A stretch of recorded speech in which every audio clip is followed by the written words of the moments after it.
ñaar ñi nga xam ne ñoom nañu choisir comme ay panélistes choix bi nag choix bu objectif la waaye choix bu subjectif la à la fois lu contradictoire la su ma nee dafa objectif mooy bi ñu initier les rendez-vous sur les politiques publiques dañu ne bëgguñu ay experts yoo xam ne nekkuñu au cœur des politiques dont on parle ñu ñëw di ci wax dañu bëgg jël ñi nga xam ne ñoom ñooy les praticiens moo waraloon première session bi porté sur la dette ngir gisoon le directeur de la dette publique gis benn économiste bu nekk présidence la deuxième session qui portait sur le budget ñu indi la direction de la programmation budgétaire ak la direction du contrôle budgétaire troisième session bi ñu jël delivery unit bu réew mi muy box nekk primature ka ko jiite ñu indi ko waaye ñu jël ci pouvoir législatif ki jiite la direction des services de planification de contrôle et d'évaluation des politiques publiques mu ñëw donc c'est un choix qui est cohérent par rapport ak session yaar yëpp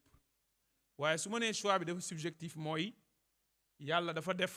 ñaar ñi ñu tànn dama leen faanal sama bopp li tax ma faan leen nag mooy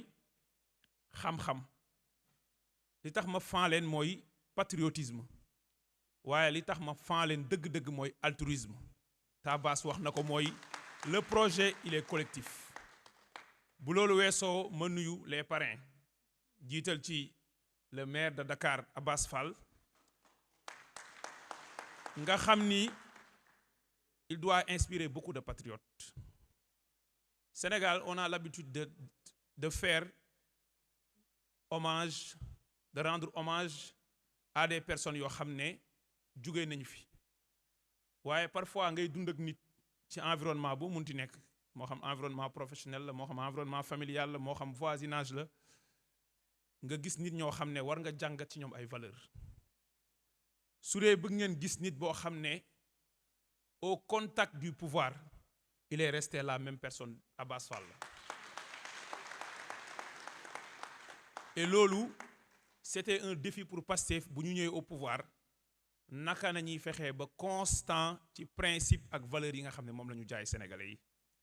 donc maa ngi koy nuyu di rafetlu présence malgré que xat na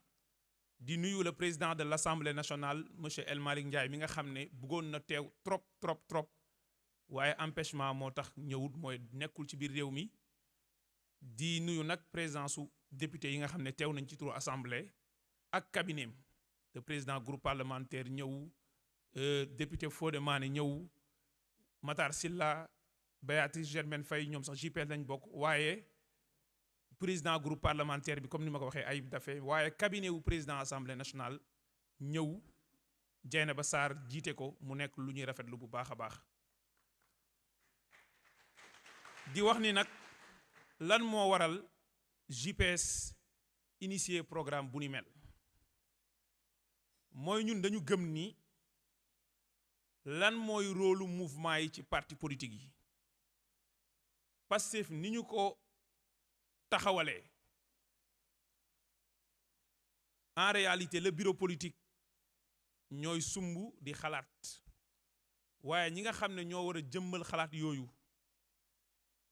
mooy coordination yi nekk fépp ci Sénégal ak ci diaspora bi ak mouvement yi nga xam ne ñooy link entre parti bi ak population yi ñu mun cee ràññee JPS nag am ci rôle bu am solo parce que moo réunir ñi ëpp ci population boo jëlee ñeent ci population yi ñett ñi ay jeunes nañ boo jëlee parti bi ñi si ëpp ay jeunes nañ donte ñi ko jiite ay paa nañ ndax ay pros am nañ plus de 50 ans les Abass Fall ñoom ñëpp ay paa lañ El Malick sax moom jeune la donc parti wu jeune la mouvement de jeunes nag bu ñu ko daan tudd Sénégal ci parti opposition dañuy naan sànnante xeer rek lañ fi nekkee ak saaga suñu nee parti au pouvoir heure bu ñu defee daje dóorante chaise la ak di xëccoo guerre de leadership ku nekk à la solde de tel leader ou tel leader mouvement de jeunes yi ñoo daan tax parti yi di gën a xeexoo di xuloo seen biir waaye ñooy claniser parti yi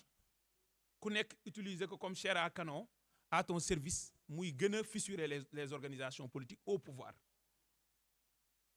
le président du parti, Ousmane Sonko, qui est le visionnaire, l'unique et l'incontesté leader du parti, Ousmane Sonko, daal di ne JPS dama leen jox mission ndax ku fi liggéey moo la jox mission bi mu ñu jox nag mooy dama bëgg ngeen nekk un mouvement différent loolu nag suñuy prédécesseur liggéey ci liggéey bu am solo muy Ibrahima Thiam di Babacar Ndiaye ak ñëpp ñu àndaloon ci liggéey boobu ñu ñëw woyal liggéey boobu mooy nekk mouvement de jeunes boo xam ne buy wax ci xam-xam lay wax buy dox xam-xam lay doxee loolu nag li koy jëmbal programme bi def cee bokk waaye benn la lekk ci programme yi nga xam ne sum ko te def ko ci suñu feuille de route bi nga xam ne président parti bi validé na ko kon liggéey bu tàmbali la yàggul ci weeru koor bi comme ni ko Salimata Dieng waxee dafay wëy ndax nag Pastef trajectoire bi mu nekk kenn du ko ci jëlee bu soobee suñu borom incha allah et trajectoire boobu mooy dañu xeex ba yegg si au pouvoir naka dañuy fexee ba li ñu waxante woon ak sénégalais yi ñu nekk ci naka nañuy fexee ba parti bi nekk et di demeurer nekk le parti le plus dynamique du Sénégal tey jii ñuy wax ak démb bu ñu recenser le nombre d'activités yi am pour Pastef ci turu Pastef ci Sénégal ak diaspora bi kenn xamul nu mu toll et loolu daf may fàttali avec les coordonnateurs départementaux de la JPS nga xam ne mën naa ne c'est le bureau qui coordonne mais liggéey bi yëpp ñoom ñoo koy def à la base bi ñu jëlee pouvoir bi JPS bokk na ci mouvement yi njëkk a def réunion d'évaluation et de perspective ñu rencontré woon au siège du parti c'était le 13 avril te ñun ñu ngi jël pouvoir bi prêter serment le 2 avril président de la République ñu formé gouvernement bi le 5 le 13 avril JPS bi mu defee réunion au siège pour évaluer def bilan ci élection yi wax lan mooy perspective yi coordonnateur départementaux yi jour boobu ku jël parole ne ma d'ici une semaine dañu am telle activité d'ici 2 semaines dañu am telle activité bi ma jëlee parole li ma tàmbalee ma ne leen yoon bii ñu nekk bu ñu ko bàyyiwul on va faire plus de 50 ans au pouvoir parce que lii amul ci benn parti bu am ci Sénégal mooy def de la politique de façon permanente occuper le terrain de façon permanente occuper le terrain du débat politique public occuper le terrain de l'animation scientifique du parti occuper le terrain de l'action publique efficace et impactante sur les populations waaye occuper le terrain de l'action militante permanente buy am ci ñaari facette ay action sociale yooyu def population bi di ko gis waaye action politique yooyu def pour mobiliser ce parti pour dynamiser ko et pour massifier loolu moo waral Pastef bu dee dafa juddu 2014 première élection bu mu participer plus fort reste la ñu ñëw tey 2024 Pastef conquérir le pouvoir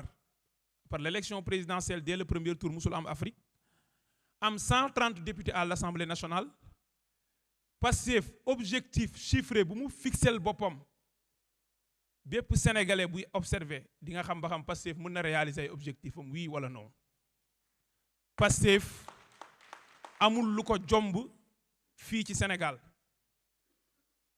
dara jombul Pastef ci Sénégal tant que Pastef principe yi mu woote mi ngi ci dara jombul Pastef ci Sénégal tant que Pastef mu ngi rester cette famille unie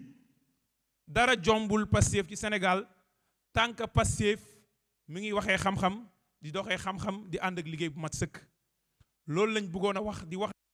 les programmes vont se poursuivre bii ak première session bi dañ ko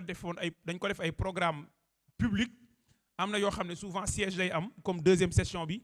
dina wëy ci thématique comme projet Teranga Yaakaar comme secteur minier bi comme l'accès à l'électricité comme les programmes d'infrastructure publique ak yeneen pour ñu continuer di def liggéey bi ñuy def au service du parti et au service de notre leader et l'incontesté leader du parti monsieur Ousmane Sonko loolu laa bëggoon wax di leen sant di leen gërëm wasalaamualeykum wa rahmatullah